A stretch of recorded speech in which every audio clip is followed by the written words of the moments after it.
Good day, I'm Theodore Henry, and this is your JIS News for Friday, February 28, 2025. The government has identified land in the Bernard Lodge area of St. Catherine to build a new hospital for Portmore. A feasibility study is now being done to determine the format and structure of the medical facility.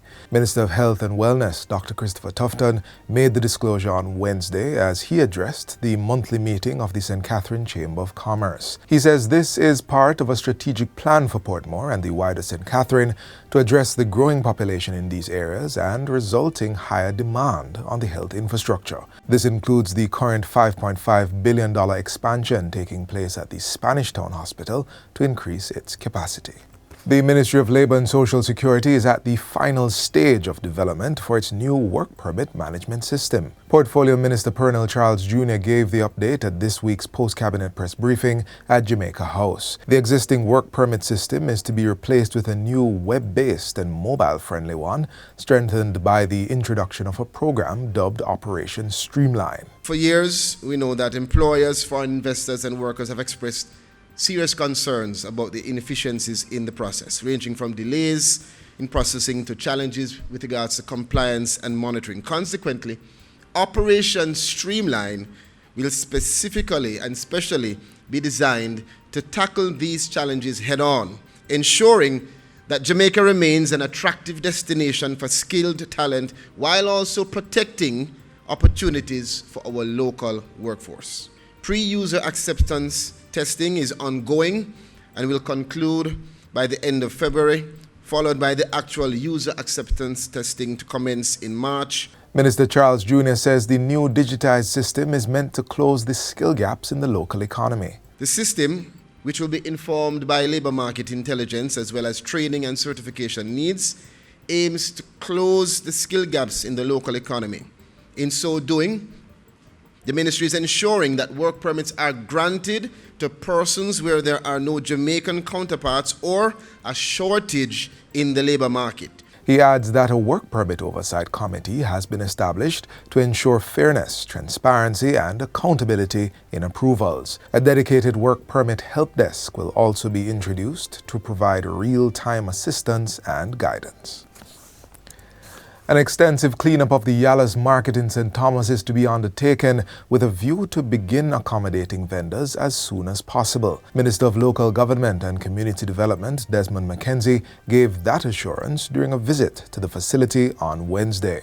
I have given instructions to the technical team in the ministry to work with the municipal corporation to carry out an extensive cleanup of the market so a proper assessment can be done on the market to see where we go from here. The minister says he expects to have a full outline of costing and the first phase of cleanup within another 3 weeks. Last October, Minister McKenzie announced that the St. Thomas Municipal Corporation had gotten possession of the facility, which was leased to a former councillor for more than 25 years. He's encouraging vendors to make use of the facility once it's renovated. It is important that we understand that whatever decision are made after today's visit and going forward is that the vendors and those who support the vendors must utilize the market.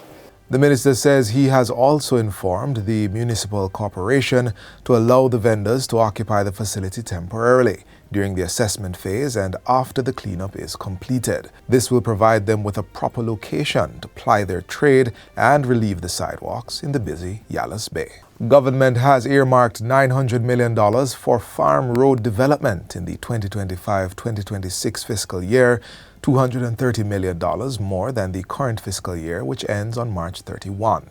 Minister of Agriculture Floyd Green says it reflects the administration's commitment to improving agricultural infrastructure to support food security and economic growth. We have prioritized our farm road system, and we have been putting each year more money from our budget to do our farm roads. Over the last 2 financial years, we have done 22 farm roads in St. Elizabeth, spanning 12.9 kilometers. And we are not afraid to say that we have been paying special attention to St. Elizabeth. And we have to, because St. Elizabeth is the bread basket of Jamaica. He was speaking at a recent ceremony for 3 newly completed farm roads, which span key agricultural areas in St. Elizabeth, including the Blunters to Big Ground Road in Newcomb Valley, Giddy Hall to Mount Charles, and Numbers Road in Goshen. On behalf of the MP, Mr. Floyd Green, Radan, the government, and all of who made it possible, we are 100% grateful, and we say God bless you all. The Agriculture Minister says 71 farm roads have been completed across Jamaica since 2016 under the $870 million National Farm Road Rehabilitation Program. They include 38 major farm roads so far completed and 33 that were repaired. Minister of Culture, Gender, Entertainment and Sport, Olivia Grange, is encouraging young and aspiring creatives to prioritize and not neglect the business aspect of the industry. She made the appeal while speaking at the 4th Jamaica Creative Career Expo on Tuesday. It's not only about writing lyrics, singing, dancing, painting, and doing all the great things you want to do, but always remember, the business of the creative sector is important. So you must understand the business, learn the business, and make sure that for your creativity, you are securing your future by ensuring that you register your songs, that you write, and that all the other things you do, you are earning and you're saving from your earnings to secure your future. She pointed out that the creative industry had the potential to create job opportunities while growing Jamaica's economy. We have invited Jamaican creatives at home and from the diaspora who have excelled in the digital space to demonstrate to you, our students, and other young creatives, and even those not so young like myself, that there are viable career alternatives to traditional ones. The expo was held at the Jamaica Pegasus Hotel and focused on creative enterprises and opportunities in the digital environment, including animation and artificial intelligence, AI.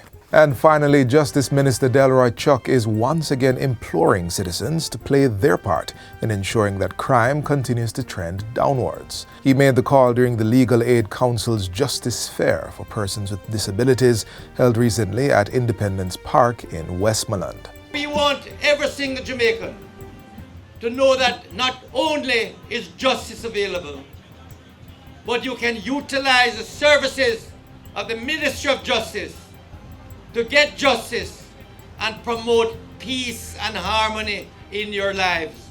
I am aware that there are many imbalances in relationship, many instances of domestic abuses, many instances of people taking advantage of one another.